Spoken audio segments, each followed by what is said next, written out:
अस्सलाम वालेकुम, सत श्री अकाल, नमस्कार दोस्तों, स्वागत है आप लोगों का यूएई के नंबर 1 हिंदी समाचार चैनल यूएई समाचार में। अगर आपने चैनल सब्सक्राइब नहीं किया दोस्तों तो चैनल जरूर सब्सक्राइब करें, नीचे लाल रंग का बटन दबाएं, पास में लगी हुई घंटी को प्रेस करें जिससे आप तक पहुंचे आपकी खबरें आपके अपने यूएई के नंबर 1 हिंदी समाचार चैनल यूएई समाचार पे। तो ये है आज के मुख्य समाचार। यूएई के नए कौंसलर जनरल डॉक्टर अमन पुरी, जिन्होंने आज कार्यभार संभाला है, आते ही उन्होंने अनाउंस किया कि दुबई स्थित कौंसलर जनरल के ऑफिस की तमाम कार्यवाही अगस्त 1 से दिसंबर 31 तक बिना किसी छुट्टियों के चालू रहेगी। उन्होंने कहा कोरोना महामारी के चलते जिस तरीके से परिस्थितियां उत्पन्न हुई है उससे निपटने के लिए कौंसलेट 7 दिन काम करेगा। छुट्टी के दिन भी कौंसलेट सुबह 8 बजे से लेकर 10 बजे तक चालू रहेगा। हालांकि छुट्टी के दिन केवल इमरजेंसी सिचुएशन, जैसे किसी को पासपोर्ट रिन्यूअल करना है इमरजेंसी सर्कमस्टेंसेस में, वो भी छुट्टी के दिन अपना कार्य करवा पाएंगे। आने वाले दिन काफी कठिन है और काफी सारे चैलेंजेस भी लोगों के सामने हैं और इसी को सपोर्ट करने के लिए भारतीय दूतावास, उन्होंने ये भी कहा कि 1,70,000 से भी ज्यादा अप्रवासी भारतीयों को दुबई और नदन एमिरेट्स से भारत पहुंचाया जा चुका है रिपैट्रिएशन फ्लाइट्स में।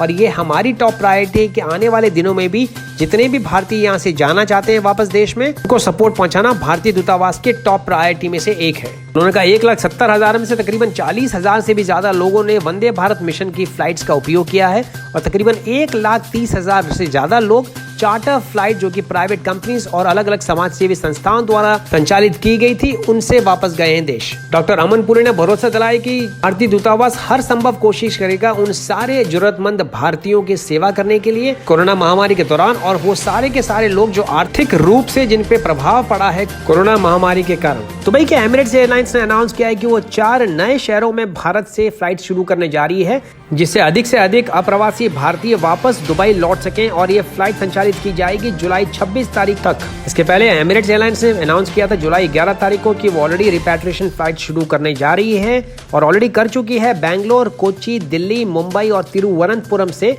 दुबई के लिए। जो भारत और यूएई सरकार के बीच में जो बायलैटरल एग्रीमेंट हुआ है, जिसको एयर बबल के नाम से भी आप जान सकते हैं, इसके तहत 2-2 हफ्तों के लिए रिव्यू करके फ्लाइट का संचालन किया जा रहा है यूएई और भारत के बीच में। और इसके अलावा यूएस, फ्रांस और जर्मनी के साथ में भी इसी तरीके का एक एयर बबल साझा एग्रीमेंट किया गया है, जिसके तहत अप्रवासी भारतीय भारत से उड़ान भर के इन देशों पे जा सकेंगे और इन देशों से उड़ान भर के भारत भी लौट सकेंगे अप्रवासी भारतीय। हालांकि गौरतलब है कि यूएई में केवल वही लोग आ सकते हैं जिनके पास में अप्रूवल मौजूद है आईसीए के द्वारा। इनकी आखिरी यात्रा दुबई तक ही रहेगी, यहाँ से आगे के लिए ये फ्लाइट में उड़ान नहीं भर पाएंगे। केवल उन्हीं लोगों को जो कि अप्रवासी भारतीय हैं और जिनके पास में यूएई का रेसिडेंस वीजा है, वो ही इन फ्लाइटों पे फिलहाल लौट सकेंगे।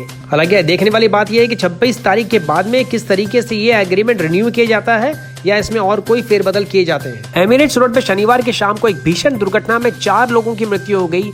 ये दुर्घटना शाम को 7:10 पे तब हुई जब एक ट्रेलर तीसरे लेन पे जाके रुक गया था। ड्राइवर उसको सीधा करके साइड में लगाने का प्रयास कर रहा था, तभी एक वर्कर्स की भरी हुई बस जाके टकराई उस ट्रेलर से और 4 लोगों की मृत्यु हो गई और 3 लोग अभी भी गंभीर रूप से घायल हैं, जिनको राशिद हॉस्पिटल पहुंचाया गया पुलिस पेट्रोल टीम के द्वारा। जल्दी यूएई के अन्य शहरों के रेसिडेंट वीजा होल्डर्स और नागरिक भी पार्टिसिपेट कर पाएंगे कोविड-19 तीसरे चरण की वैक्सीन के टेस्ट प्रणाली के लिए। और इसके लिए तमाम लोगों को www.forhumanity.ae वेबसाइट पे जाके रजिस्ट्रेशन, अपनी नागरिकता, अपने रेसिडेंस वीजा की सारी डिटेल्स और अपनी एज लिमिट 18 साल से 7 साल के बीच में होनी चाहिए। तमाम जानकारियां फिलअप करने के बाद में आपको इनविटेशन दिया जाएगा ministry of health and prevention और department of health Abu Dhabi की तरफ से। पहले जो अनाउंसमेंट किया गया था वो केवल आलेन और अबू धाबी के रहने वाले रेसिडेंट वीजा होल्डर्स और अमीराती नागरिकों के लिए था। कौन कौन से वॉलंटियर इन क्लिनिकल टेस्ट में हिस्सा ले सकते हैं, इसके लिए आप एक नागरिक या रेसिडेंट वीजा होल्डर जरूरी है।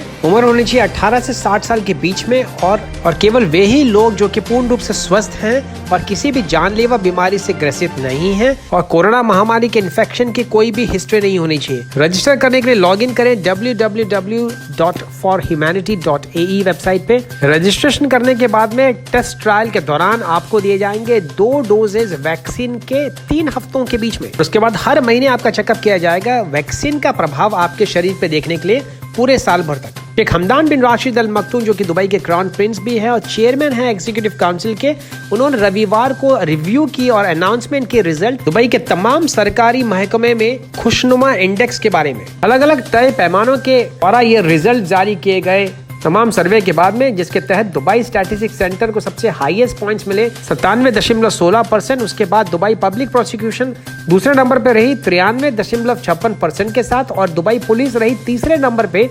91.95% के साथ। शेख हमदान ने आग्रह किया तमाम सरकारी महकमों को साथ में काम करने के लिए, जिससे शेख मोहम्मद बिन राशिद अल मखदूम, जो कि दुबई के रूलर होने के साथ में इस देश के वाइस प्रेसिडेंट और प्राइम मिनिस्टर भी हैं, उनका सपना साकार हो सके दुबई के सरकारी महकमे को दुनिया के सबसे खुशनुमा यानी सबसे हैप्पीएस्ट गवर्नमेंट डिपार्टमेंट बनाने के लिए। अब से कुछ ही देर में 1:58 पे समाचार के आने तक ऑलरेडी स्पेस यानी अंतरिक्ष में छोड़ा जाएगा यूएई के द्वारा डेवलप्ड पूर्ण रूप से स्वदेशी सैटेलाइट होप प्रोब मार्स। इसका अरबी भाषा में मतलब है अल अमल यानी कि होप। लाखों अरबों की जो आकांक्षाएं हैं, जो आशा है, उनको दर्शाता है। पहले 2 बार खराब मौसम के चलते इसका पूरा का पूरा जो लॉन्चिंग है वो सस्पेंड कर दी गई थी, और अब जो है पूरी मुकम्मल तैयारी के बाद में ये आज छोड़ा जा रहा है तानिगाशिमा आइलैंड, जो कि जापान में स्थित है, वहां से। अंतरिक्ष यान को किसी भी हाल में जुलाई 15 से लेकर अगस्त 13 के बीच में छोड़ा जाना जरूरी है, क्योंकि इस समय पृथ्वी होती है मंगल ग्रह के सबसे नजदीक।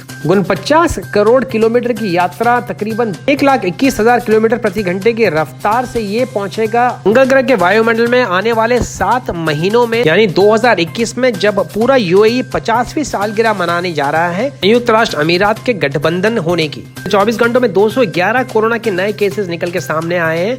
दूसरी तरफ 352 नए रिकवरीज भी देखी गई है, जिसको मिला के अब तक टोटल एक्टिव केसेस देश में हैं 7,314।